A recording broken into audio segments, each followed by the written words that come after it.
2000. Jake there kicking off the conversation with us, and we'll continue the conversation now with our paper reviewers this evening. We've got Albie Amankona with us, co-founder of Conservatives Against Racism for Equality, and journalist at Novara Media, Michael Walker. So, good evening to both of you.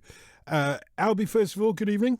Good evening. How are you doing? Very well. Great to have you back. It's absolutely Happy New Year. Happy New Year to you. And Michael as well. Great to have you back. You all right? Yeah, pleasure to be back. Happy New Year to you. Yeah, Happy New Year. The dream team, as I like to call you both. well, we've got you both on together. Albie, first of all, what about this avoidance by Rishi Sunak of the simple question of, do you use private healthcare or do you use the NHS? Is it nothing to do with the public? I mean, I don't really see why the Prime Minister's healthcare arrangements are of any concern to the public. I think what matters is what are the actions that he's going to put in place to solve the crisis that we see in the NHS. I think on the point about private health insurance, I have private health insurance. I don't think there's anything wrong with having private health insurance. I think actually we should encourage people who can pay their own way to do so it relieves the burden on the state and frees up services for those who can't pay. So there's no shame in having private health insurance if you can afford it. There's no problem with it at all. I probably wouldn't have evaded the question, but ultimately, I don't think that is relevant to the public in terms of how well the Prime Minister is going to be handling the crisis in the NHS. Michael, do you agree with that? Not really. I mean, I wouldn't judge most people most people don't have private health insurance, but if someone did have private health insurance, I'm not going to judge them. And the reason I'm not is because I'd say, look, you getting private health insurance isn't making the NHS any worse. If you can afford to do it, fine, your decision. The difference is Rishi Sunak can control how the NHS functions. He can make that a service, which means that people don't need to go to a private GP. Now, we should be clear how rare it is for someone to go to a private GP. This is not representative of a large swathe of the population. And I think at a time where he seems reluctant to admit the NHS is in crisis, it's not reassuring that he's not having the same experiences as the rest of us, because he is able to opt out of the disaster that is the NHS right now. So I think it matters because I want to think of Rishi Sunak as having some skin in the game when it comes to solving the problems that the NHS has. And I think this suggests that he might not have as much skin in the game as the rest of us do. Yeah, that is a question mark about it, isn't it, Albie? And particularly when the Prime Minister, who, as Michael's saying, can control the outcome of the NHS or the future of the NHS, if he's got skin in the game in that respect. But I don't accept the argument that you need to have skin in the game in order to care about an issue or in order to come up with solutions to solve the problem. But the point Michael was making was the opposite, wasn't it? If you've got skin in the game, you make the decision, then we ought to know whether you're being, if you like, going to private health, using private health might affect the way that you see the NHS. What he said earlier on about the crisis of the NHS, that's been the news all week, as you know. And the government started off the week by denying that there was a crisis there. And that gives a lie to people's experience of particularly accident and emergency at the moment. And you have to wonder, is that because the Prime Minister doesn't use the NHS? That's the question that people will wonder, isn't it? So I think if people are asking the question, is the NHS in crisis because Rishi Sunak has private health insurance? No, that wasn't the question. No. There's been a winter crisis in the NHS. There's been a crisis in the NHS for as long as I can remember. It is because of COVID, and it is because of the high inflation that we've seen. And I do not think there's a particular crisis now. Let me just, if I can, just finish my point. Well, you didn't. I don't think it's relevant whether or not the Prime Minister has private health insurance as to whether or not he's up to the job of fixing the crisis that we see in the NHS. That is my point. I personally do not think it's relevant. What about if his children, Michael, go to private schools rather than state schools? Is that relevant? I mean, I think I'd make exactly the same argument, which is you'd like our politicians to have skin in the game. I suppose to go back to a point Albie's making. I mean, I don't think the reason the NHS... that is relevant for you. If his children went to private school rather than state school. In which way is that relevant to the job that the Prime Minister and the position the Prime Minister holds? Well, because I think it's important that our politicians live a similar life to the rest of us, that they understand the importance of properly funding schools and properly funding the NHS. But they don't. Well, the Tories have they don't proven live they the same don't, lives right? as us. They don't live the same lives as us. Should the Prime Minister earn the average wage of a British worker then? No, but I think what you've got to think about in this country, we don't have a tradition and a system whereby the NHS and state education is supposed to be for the very poorest in society. We're supposed to live in a society, we all tell ourselves we do, where we have gold standard state education and gold standard state healthcare, right? So if we're talking, I'm not expecting the Prime Minister to go to food banks, because we always think of food banks as something for the most vulnerable in society. Obviously, now it's way more people than it was before the Tories came into power and implemented austerity for 12 years. But my ideal vision of a society doesn't have politicians using food banks. It doesn't have politicians struggling to pay their heating bills. But if we want to be a society where you have gold standard health and education, then our politicians should be using it. And if they're not, then that suggests that there is some kind of problem, that we don't have the state education and state healthcare that we need. And at the moment we don't. And that's because of 12 years of underfunding by politicians who tend to send their kids to private school and tend to use private GPs. And I think there might be some connection there. What's the betting, Albie, that at some point Rishi Sunak will do a U-turn on this and disclose where his healthcare is in the private sector or in the public sector? What's the betting? It's a government that's done a few U-turns. And when can we expect a U-turn? This week, next week, anytime soon? Maybe he will, maybe he won't. It's not a problem to me whether or not he has private healthcare. His idol, Margaret Thatcher, very publicly spoke about the fact that she had private healthcare. There's no problem. So, with then why is there a problem? Well, then why is there a problem in answering it? Why is there a problem in answering the question then? Well, because it's not relevant to his day-to-day job. There's a lot of things that aren't relevant to his day-to-day job that he answers. I'm just saying, why is there a problem? His hero, Margaret Thatcher, as you say, the woman, the Prime Minister he looks up to, she didn't have a problem with telling people, hey, I use private healthcare. Lots of other people should do. No biggie. No biggie. Why is it a problem for this Prime Minister?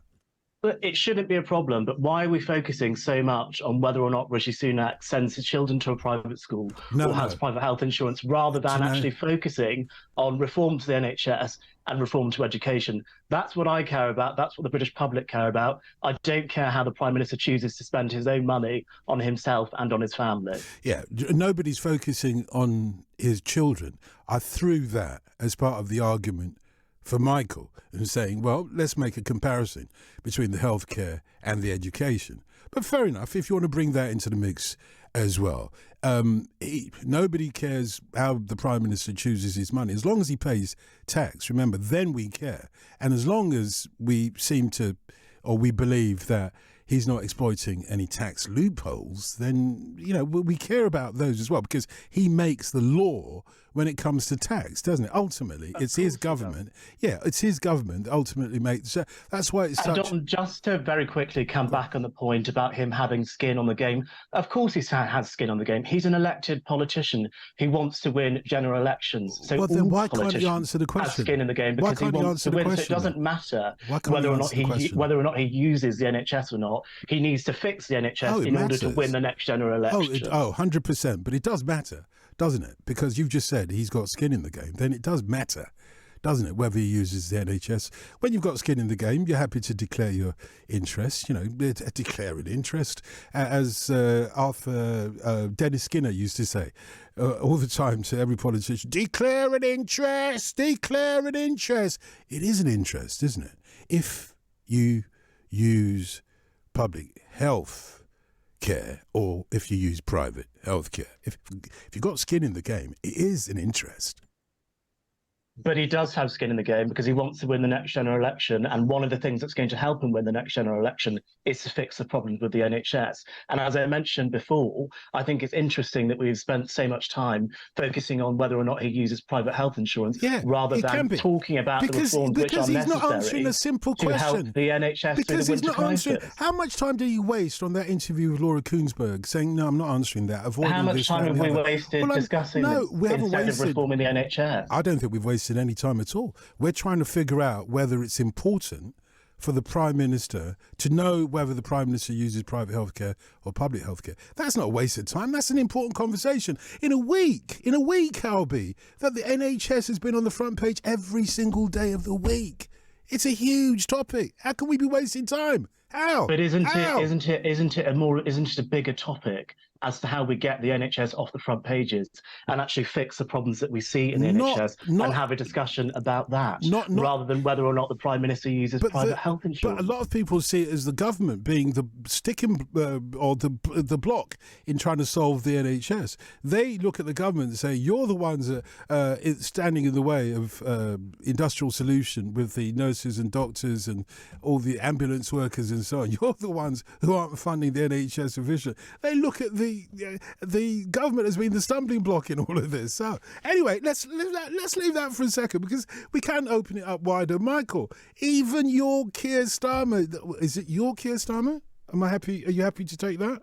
I wouldn't claim ownership of Keir Starmer. Okay, I probably will be voting Labour at the next general election. But does he speak for you? Does he speak for you, Michael? No, Keir Starmer doesn't speak. Okay. He says some sensible things and he says some nonsense, as many of them do. Was this sensible or was it nonsense when he said, look, don't expect the Labour Party to pump loads of public money into the health service and other services to fix it because we ain't got it? Was that sensible to say or no? No, I think it was quite ridiculous, actually. And I'm a little bit confused because the Labour Party has an analysis, and I think it's a correct analysis of what has gone wrong with our public services over the past 12 years. And it is that we have underfunded them. Now, the charts on this are all is that clear. what they've spent their time doing? They've spent Albie was just talking about wasting time. Are you telling me the last 10, 13 years of Tory government, the Labour have concluded the blooming obvious? Yeah, well, I mean, it was. I don't think this necessarily should be a great discovery. But what I'm saying is, if you're the Labour Party, I agree with them on this. You're looking at the crumbling public services we have, the NHS, education. What's going wrong here? Why are staff leaving in droves? Why is it difficult to recruit people? Oh, why are hospitals crumbling? Oh, it's because of austerity and underfunding over the past 12 years. I think that's a fairly sort of obvious analysis that most of the listeners will agree with. The problem then is Keir Starmer says, okay, so that's the problem. But if we get into power, we're not necessarily going to solve it. And I don't think you can solve the problem in the NHS or the problems that we've got in the education system without funding them way more. And the reason Keir Starmer reason Keir Starmer won't commit to this is because he's saying, oh, we need to find the money from somewhere. Sure, we need to find the money from somewhere. Let's tax wealthier people. Now, this is why I think the Labour manifesto in 2017 and 2019 was a bit more honest, because what they said is we're going to spend a lot of money on public services and we're going to pay for it by taxing the top 5% of people quite a lot more than they are currently taxed now. And for me, that makes a lot more sense. There are many people in this society doing pretty well for themselves. Many people actually got quite a lot richer over the course of the pandemic. Property prices are up, et cetera, et cetera, et cetera. So what we need is a plan to massively increase the amount we tax the wealthy so that we can have the kind of decent public health service whereby wealthy people don't think that they have to opt out and go use a GP because the NHS is good enough for all of us. The Prime Minister is not going to love that, is he, Albie? Because he's got loads of dosh, as it were. You know, the Labour Party coming over will tax you even more. He's not going to like that, is he? Well, the top 1% of earners pay about 28% of all income tax collected by the Exchequer. So I think the top 1% are already paying. That's because they've got all the money. They're already paying quite a lot of tax. And actually, we're at a 70-year. The tax burden is at a 70-year high. And the Labour Party and the Conservative Party are absolutely right to say that they are cautious about raising taxes anymore. Both Keir Starmer and Rishi Sunak have said this because the tax burden is at a 70-year high. Whose side is he on? The Exchequer is taking more tax than they've ever taken before. I think what we need to be doing is spending taxpayers' money more effectively. Whose side is Keir Starmer on, Michael? Because Albie's just said he agrees exactly with the Tories when it comes to tax. Yeah, well, I mean, what I'm hoping... Whose side is he on? Well, yeah, well, I don't know right now. So what I'm hoping is that he's doing the same thing he did during the leadership election, where he lied to the left-wing members of the party and said, I'm not going to do X, Y, Z, and he did them anyway. What I want is for Labour to get into power, tax the rich, and massively increase funding for the NHS. I assume they are going to some extent, throw a lot more money at the NHS and education than the Tories are. I mean, I just can't see them going into election and not doing that, because reform isn't going to get us very far. I mean, if you look at what went wrong between 2010, when the NHS was doing really quite well, by international comparative standards, when waiting lists were at all-time lows, when staff morale was high. What happened between then and now is we had 12 years of funding squeezes, right? So it's not that we suddenly implemented these strange bureaucratic reforms whereby the NHS doesn't work. No, what happened? We didn't give the NHS enough money. So when Labour come into power, what they need to do is give the NHS more money. They need to pay nurses properly so that they have higher morale than they currently do, and that is going to require more money. So yeah, if I take Keir Starmer at his word, he's not going to open the taps. I'm very worried. I'm hoping that actually he will, and this is sort of some sort of dishonest way to try and win a few swing voters. But yeah, it remains to be seen.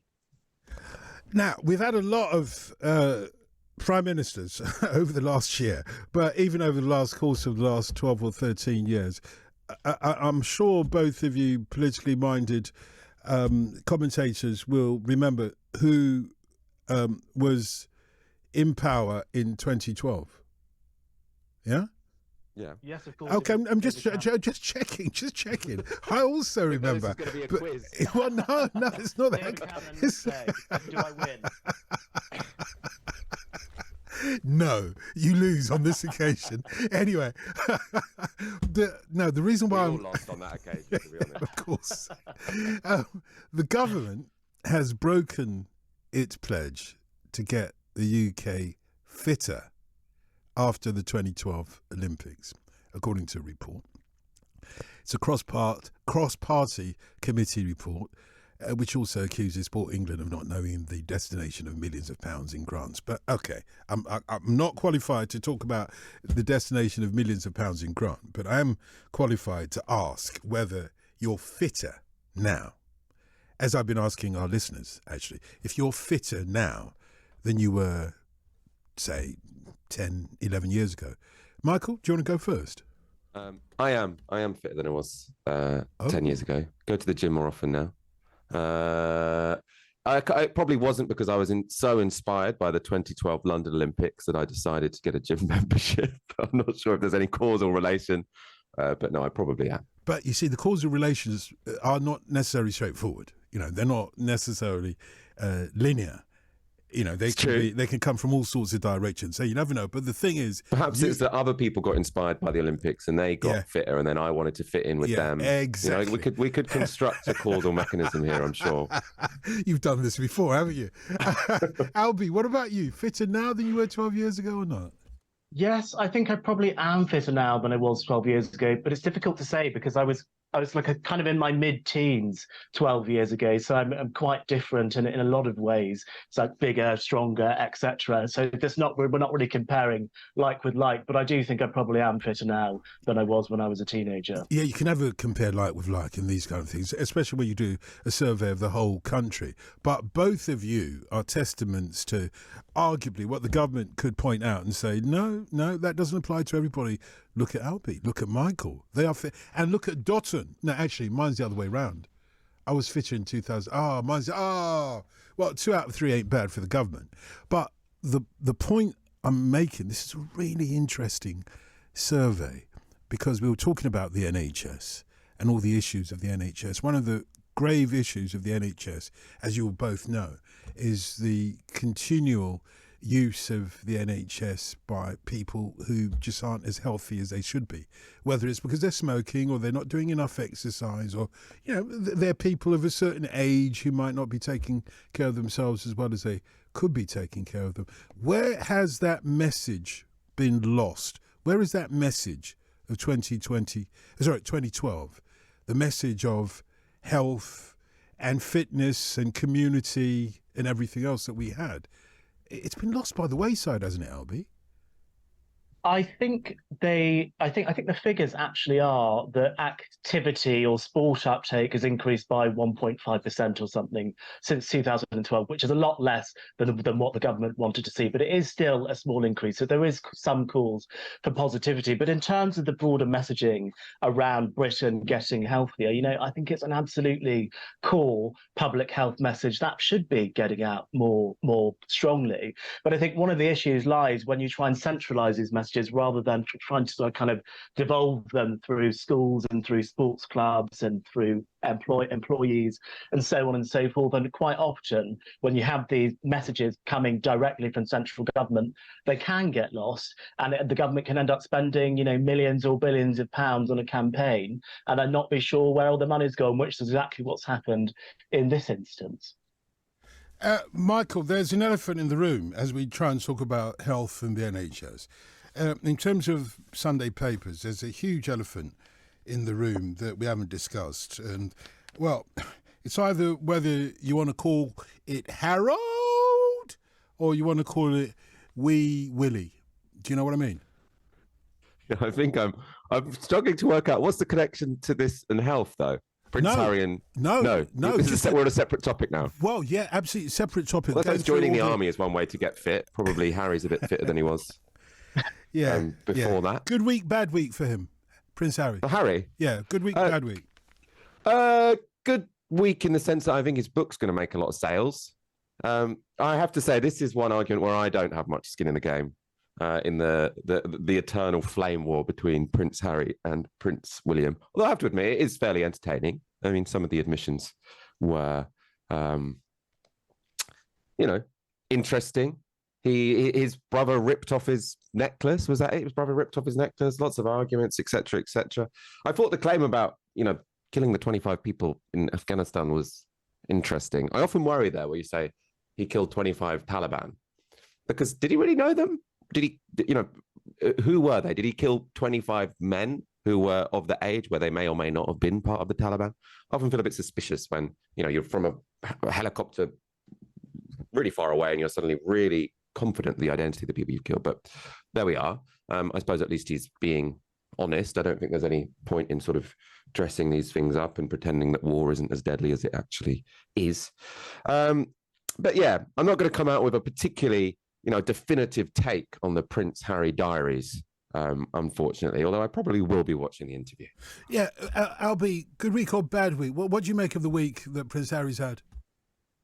I think it's a good week for his publisher, because the book is certainly going to be selling quite a lot when it comes on sale next Tuesday. I will probably buy a copy myself because I do want to get a little bit more context around some of the claims that have been made. But ultimately, for Harry as an individual and for the royal family more broadly, I think it's quite a sad week. It just seems like the whole illusion of royalty has been shattered, and Prince Harry seems to be just as wayward as the average public school teenager that we see popularized in television shows around the country, cocaine, snorting, having sex in fields, and so on and so forth. That. And it's quite shocking. Did I miss something? Yes, well, he describes how he lost his virginity. I don't read those kind of papers. Come on now, what you take me for? Well, Goodness Dotun, I'm just telling you the gracious. story. Well. I'm just telling you the story. And yes, and he reveals that he lost his virginity in a field by a pub to an older woman who treated him like a stallion. I don't think we needed that level of information. And I think Harry and Meghan could have made a perfectly reasonable point about the difficulties they face within the royal family without turning it into this kind of reality TV show nonsense that we are seeing at the moment. I think it's really unedifying and very disappointing to see from them. Yeah, it destroys the illusion of royalty, Albie says, Michael. Is royalty an illusion? Oh, of course. I mean, I think the title of the book is actually what strikes me the most, because it's a great title. So many tiny little violins. Spare. Oh my God, poor you. You weren't next in line to the throne. Well, neither are the rest of us. Well, I haven't spent my whole life resentful that I'm not next in line to the throne. Yeah, but the rest of us don't have to live under the same spotlight. Come on now, that's not a fair comparison. Come on, Michael. Are you putting yourself on the same level? Are the paparazzi going to chase you all about the place whilst you're trying to go to a field next to a pub? A lot more interest in me than you could imagine, I'm sure. But no, what? Seriously though, I mean, I do think highlighting that, life under the spotlight, fine. Yeah, I can see why that would be difficult. But spare, you weren't next in line to the throne as the big framing argument of the entire book. But I do think Crimea River. But apparently that's a reference to a phrase that his father allegedly used when he was born. The heir and the spare. When he was born. And I think it's a great title. Yeah, to be honest, Albie, I'm a book publisher myself. Whenever you can get a one-word title that resonates right across the landscape, it's a great title. You can't argue. It's a great title. People are going to buy it. And actually, I do think there is a broader conversation around monarchy that perhaps we need to have about second and third sons and about people who marry into the royal family. Because I think if we look over the last century, the only people who have married into the royal family that haven't had, an absolutely awful time with the press would be the Queen Mother. And the only spare to have not had a really difficult time with their status and role is probably Princess Anne, which means everyone else who is a spare, everyone else who is married in the royal family has had a really difficult time with their role in the royal family, with their status in the royal family, and with the press.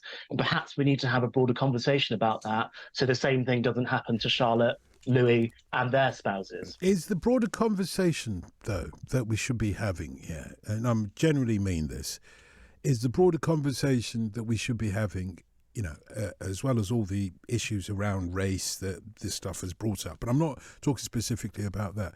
I wonder if the broader conversation should be about, and I'm extrapolating from what I've read here, but there is a broader conversation about mental health, isn't there, Michael? I just wonder, it goes back to what you said about the Prince Harry claiming to have killed 25 Taliban fighters, but it also is about divorcing yourself from your family. It's a very lonely, lonely, lonely place. And when I look at this photograph, particularly photograph of Prince Harry on the front page of the Sunday Telegraph, I'll tell you what and I hope people don't take this the wrong way. I'm reminded of a conversation I had once with a BBC correspondent in Belgrade on the night that turned out to be the last gig that Amy Winehouse did in Belgrade. And he was like laughing at the spectacle she made of herself. She was clearly unsober. And I said, well, hang on a second. Maybe she has mental health issues. We shouldn't necessarily jump to disparage people. You may not like what Prince Harry's saying, but he is entitled as a member of his family to say, well, I had a spat with my brother, this spat with my father. He's entitled to it. But I'm wondering whether the press is arguably guilty of feeding what might be a really difficult mental health issue. Albie? Look, I think there is definitely some truth in what Harry is saying about the way that the press have treated both him and his wife, Meghan, the Duchess of Sussex, and perhaps made a bad situation between them and the rest of their family even worse because of the way that it's been reported upon. And that is because the royal family always sells newspapers and will be selling newspaper subscriptions nowadays and generating lots of clicks and lots of advertising revenue for those publications that publish lots of royal stories. And that is at the core of the problem. The royal family are one of the most famous families in the world, if not the most famous families in the world. People make a lot of money off them, and especially the press makes a lot of money off them because there's a huge public interest in this family. And we can often forget that these are real people. that with health issues, whether or not these are mental health issues or physical health issues like we saw with the late Queen, I think sometimes those of us in the media and those of us in the press need to remember that when we're talking about the royal family and when we're writing about the royal family and thinking about whether or not we're actually helping solve this problem, bringing this family back together, or actually exacerbating it and making it worse. I think Albie has a sound point there, doesn't he, Michael? Yeah, I mean, sure. I suppose I just struggle to get too agitated about this. And I mean, it is important to recognize that people from all different backgrounds can get mental health difficulties and can struggle with family life. Absolutely. I don't want to deny that at all. I do sometimes worry about the extent to which we discuss mental health in reference to really, really unusually wealthy people, right? Unusually wealthy and powerful people. Because yes, this is not to deny anyone's sort of mental strife. We should, if Harry wants to talk about his mental health issues, that's perfectly fine. My concern is that we disproportionately speak about these in terms of people like Prince Harry. And what we ignore then is that actually when it comes to mental health problems, many people's mental health problems will be rooted in a kind of experience Prince Harry will never have, which is poverty, which is overwork, which is struggling to pay your rent, which is, having to wait too long for an ambulance and something disastrous happening and a family member passing away, or having to, work in a hospital and working all hours and still crying at the end of the day because you don't feel you've been able to do your job properly.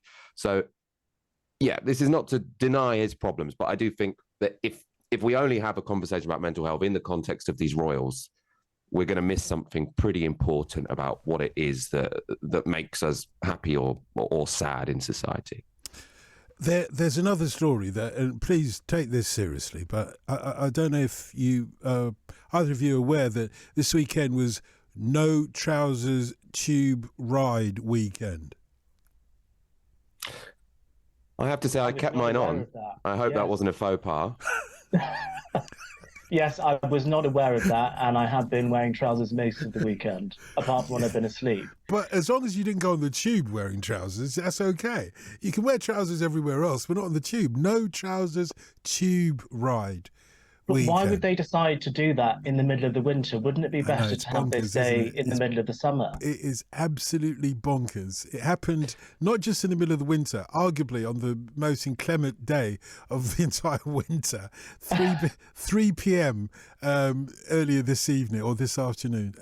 It was No Trousers Tube Ride day. It's been going on since 2009, but obviously we missed a couple of years because of the pandemic. I think it started in New York, like all these things.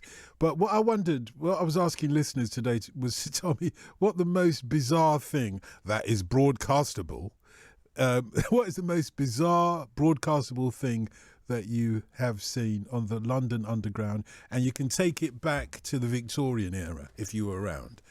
Michael, first.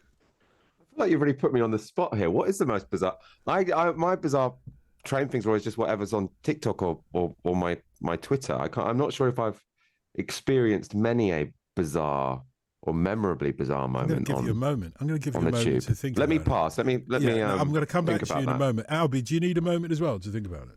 What's the most bizarre thing I've seen on the tube? I think it would have to be when I was at university, we had this day where if you were in a sports club, you had to basically dress up. And it was this district line tube train just full. A rag? Yes, a rag, exactly. Just full of LSE students in all of these different clothes, kind of drunk at 10 o'clock in the morning. I think that's probably the craziest thing that I have seen on the tube, which is broadcastable. But it was very fun. Probably odd for a lot of the other commuters as well. Well, hang on a second. You were part of the bizarreness of this because you were taking part in it, though. Oh, absolutely. Yes, I was taking part of it. But I finished my drink before I got on the tube because I didn't want to break the law. You see what these university students get up to, Michael?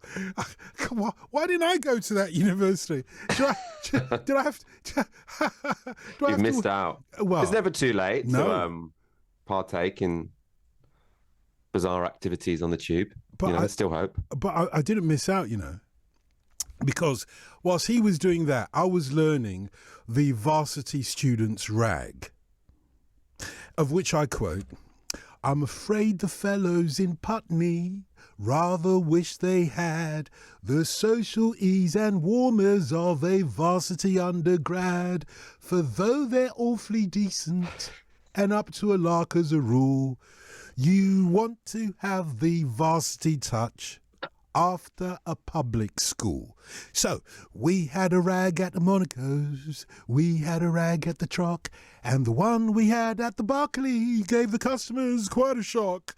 Then we went to the Popular, and after that, oh my, I wish you'd seen the rag we had in the grill room at the Croc.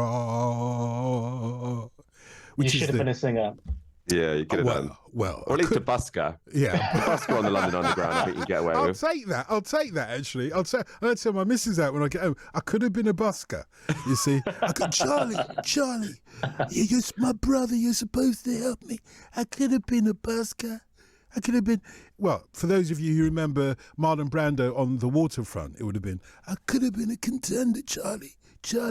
I could have been a contender. I could have been a busker. Anyway, thank you for that, Michael. What about now we've given you enough time to come up with something, the most bizarre thing that you've seen on the London Underground? Anything? I still haven't come up with something. I'm feeling. You still haven't after all that. Michael, yes. How disappointing. I think I need to look up from my phone more, maybe. Well, yeah. You need to travel on the Underground more. Take the AirPods out. Yeah. Yeah. You need to travel on the Underground more. It's good for you. It's not cheap. It's not cheap anymore since you last. Yeah, since you last. I've got a daughter who goes around by bus, because she says to save money, and I'm like, well, are we on that level? I'm not trying to be funny. You know, a lot of people take bus. I haven't got a problem with it, but it does. You know, just like switching off the central heating at home in the winter because of the cost of living, you suddenly realise that you're not on the level that you thought you were, because, you know, the moment the cost of living goes up, you suddenly realise how vulnerable you are. Don't know if either of you have experienced this, but genuinely, it's so expensive now. Food is so expensive. Heating is so expensive. We don't even talk about it anymore. We take it for granted, don't we? That's what this sort of stuff costs now. Will it ever go back to the way it was, Michael? Will it ever go back? Well, I mean, what's interesting, you've got Rishi Sunak sort of bragging that inflation will probably fall by half this year. And what you've got to remember, that doesn't mean prices falling. That just means they stop rising as fast as they have been this year. So, yeah, I mean, I think we're going to have high prices for a while yet. I suppose I just want to add to your list. I think for me, you know, the heating is a problem. All of these things add up, but it's rent, which is the huge chunk out of my income, which just dwarfs everything else. So just as I have, you know, 1 bedroom and 3 bedroom ex-council flat, you're paying, you know, 800 quid a month before the bills or the heating or anything. So, I mean, people who need to live alone, that's going to be much higher. I do think that, for me at least, the cost of living crisis is so much, has so much to do with rent. I mean, obviously, for other people, I mean, that's probably because I'm a bit middle class. So, you know, if you're living in social housing and you're struggling to pay a heating bill, then that's going to be the thing that really matters to you. But for me, it's the rent which really dwarfs everything else. And for you, Albie? I think that's a really important point that Michael has just made when it comes to cost of living for people that are perhaps, you know, in Gen Z or who are millennials.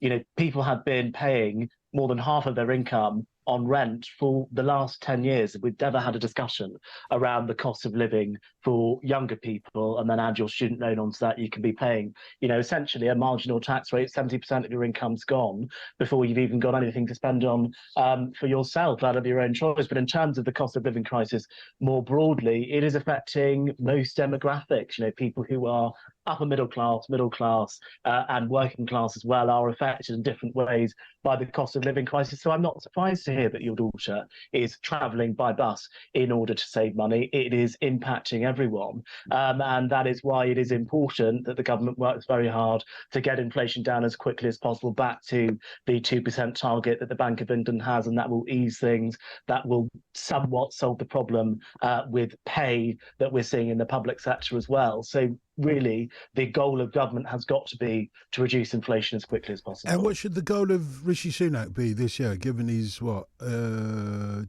years at the most, is it, from a general election? What should his goal be?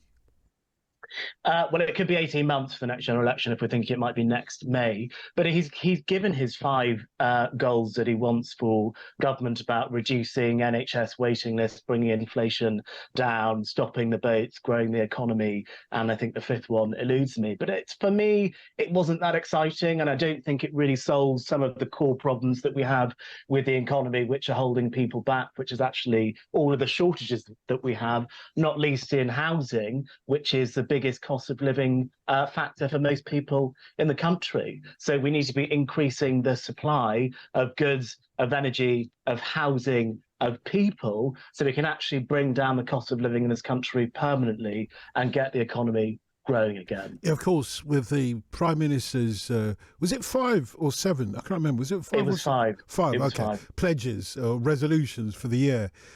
Michael, the leader of the opposition, Keir Starmer, had to come up with his own sort of resolutions. What should he do over because the starter gun's been fired now, hasn't it? Beginning of this year, really, towards the next election. We're on the countdown now. What should Sir Keir Starmer do to secure a key to Downing Street? It's interesting, isn't it? I mean, I think he's hoping that it really right now is being laid bare the result of the consequence of 12 years of Tory government and austerity, which is that public services are completely collapsing. The crisis is probably most extreme in the NHS, but you see it across all of those sectors. Now, for me, that means, I think it is quite unlikely the Tories will win the next general election, because there is no way that Rishi Sunak can. Well, I mean, I wouldn't expect him to fix that in the next 18 months because he was part of the party who created the problem. But even if he suddenly had this huge volte-face and wanted to rescue public services, I think he's going to struggle. So I think Labour think they probably are shoo-ins, but they are really, really focusing down on trying to get these few swing voters who they think really don't want Labour to tax people more. Now, for me, what Keir Starmer needs to do if he wants to have an actual solution to the problems we're facing is making an argument for taxing the rich more than we currently do. And I know we keep hearing, it's the highest tax burden in 70 years. Well, that's to be expected. If you've got an aging population, which we do, you are going to have to spend more on the NHS every year than you did the year previously. And also, if you've got more people who are retired, you're going to have to spend more on pensions. So we are going to have to become a higher tax country. I'm going to have to leave it there. Yep. Michael Walker, thank you very much of Novara Media, and thanks very much to Albie Amankona as well from Conservatives Against Racism Free Quad.